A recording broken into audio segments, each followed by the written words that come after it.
বিসমিল্লাহির রহমানির রহিম। প্রিয় লাখাই উপজেলাবাসী,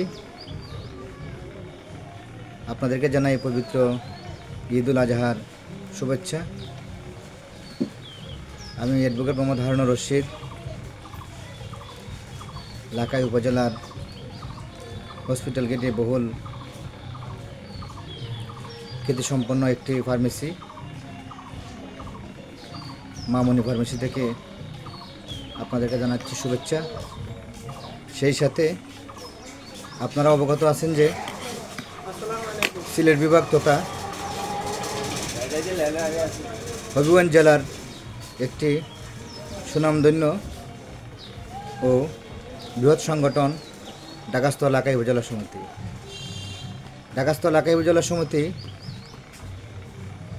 লাখাই উপজেলার বিভিন্ন সামাজিক, আর্থসামাজিক ও সেবামূলক কাজ করে আসছে। প্রতি বছরের ন্যায়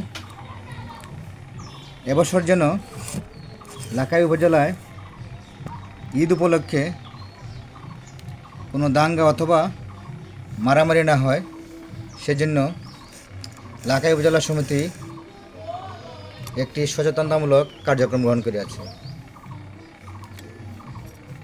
লাখাই উপজেলা সমিতি কিছু লিফলেট প্রচারের মাধ্যমে গ্রামীণ দাঙ্গার কুফল সম্পর্কে বর্ণনা করে আছে।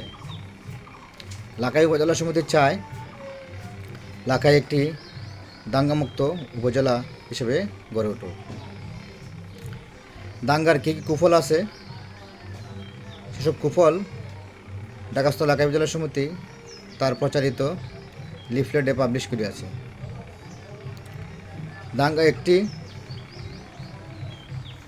সামাজিক ব্যাধি, যা প্রতি বছরই ঈদ উপলক্ষে বিশেষ করে লাখাই উপজেলা হানা আনে। এই দাঙ্গা থেকে মুক্তি পাওয়ার জন্য লাখাই উপজেলার সমিতির প্রত্যেক কর্মী এবং নেতৃবৃন্দ গতকাল জুমার খুতবার পূর্ব মুহূর্তে বিভিন্ন মসজিদে সচেতনতামূলক কার্যক্রম পরিচালনা করে আছে। আমি ঢাকাস্থ লাখাই উপজেলা সমিতির সাবেক সাধারণ সম্পাদক হিসেবে আপনাদেরকে অনুরোধ করব যে আসুন আমরা গ্রামীণ দাঙ্গা পরিহার করি এবং দাঙ্গামুক্ত লাখাই করি। সকলকে ধন্যবাদ।